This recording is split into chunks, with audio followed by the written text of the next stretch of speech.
June 8. అద్వితీయ జ్ఞానవంతుడైన దేవునికి యేసుక్రీస్తు ద్వారా నిరంతరము మహిమ కలుగునుగాక. రోమీలకు రాసిన పత్రిక 16వ అధ్యాయము 27వ వచనం. దేవుని జ్ఞానం అనేది బైబిల్ అంతటా నడిచే ఒక దారం వంటిది. ఉదాహరణకు, ఆయన యొద్ద జ్ఞాన బలములు కలవు, ఆలోచనయు వివేచనయు ఆయనకు కలవు. ఆయన యొద్ద బలమును వివేకమును ఉన్నవి. మోసపుచ్చువాడును మోసపోవాడును ఆయనకు లోబడి ఉన్నారు. యోబు గ్రంథం 12వ అధ్యాయం 13 మరియు 16 వచనాలు.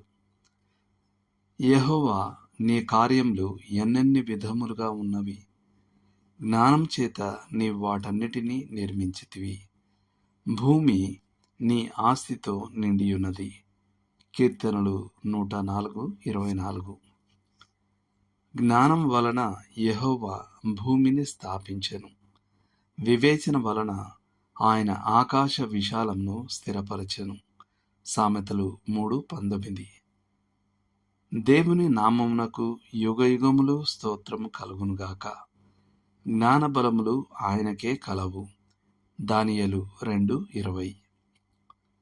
దేవుని జ్ఞానానుసారముగా లోకము తన జ్ఞానము చేత దేవునిని ఎరగకుండెను గనుక వివేకహీనమైనట్టి ఆ ప్రకటన వలన నమ్మిన వారిని రక్షించుట దేవుని దయా సంకల్పమాయెను. కొరింథీయులకు రాసిన మొదటి పత్రిక 1వ అధ్యాయం 21వ వచనం. క్రీస్తు యేసు దేవుని మూలముగా మనకు జ్ఞానమును ఆయను. కొరింథీయులకు రాసిన మొదటి పత్రిక 1వ అధ్యాయం 30వ వచనం. దేవుని జ్ఞానం అనగా ఆయన సంపూర్ణ అంతర్దృష్టిని, ఆయన పొరపాటు లేని వివేచనను మరియు ఆయన తప్పిపోని నిర్ణయాలను సూచిస్తుంది.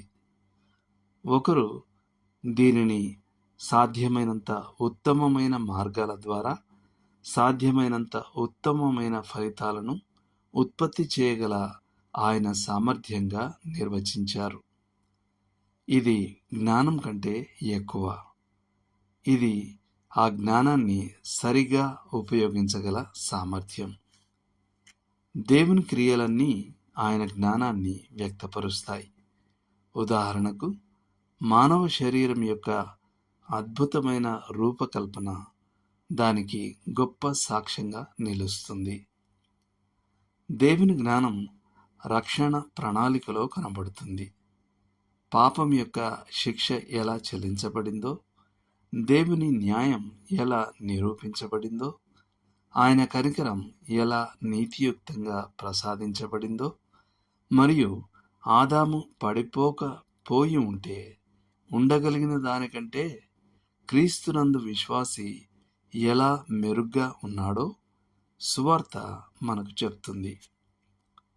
ఇప్పుడు మనం రక్షించబడ్డాం కాబట్టి దేవుని జ్ఞానం మన ఆత్మలకు మృదువైన ఓదార్పును ఇస్తుంది. మన దేవుడు పొరపాటు చేయలేనంత జ్ఞాని అని మనకు తెలుసు. జీవితంలో అర్థం చేసుకోవడానికి కష్టమైన విషయాలు ఉన్నప్పటికీ ఆయన పొరపాటు చేయలేడని మనకు తెలుసు. ఆయన నడిపింపుపై మనం అత్యధిక విశ్వాసాన్ని కలిగి ఉండవచ్చు. ఆయనకు ఆది నుండి అంతం వరకు తెలుసు. మనకు పూర్తిగా తెలియని ఆశీర్వాద మార్గాలు ఆయనకు తెలుసు. ఆయన మార్గం సంపూర్ణమైనది. చివరగా మనం జ్ఞానంలో ఎదగాలని ఆయన కోరుకుంటున్నాడు. మనం మేలైన వాటి విషయంలో జ్ఞానులుగా ఉండాలి. రోమీలకు రాసిన పత్రిక 16:19. దినములు చెడ్డవి గనుక మనం సమయమును పోనీయక సద్వినియోగం చేసుకొనుచు జ్ఞానుల వలె నడుచుకొనవలెను. ఎఫెసీయులకు రాసిన పత్రిక 5వ అధ్యాయం 15-16 వచనాలు.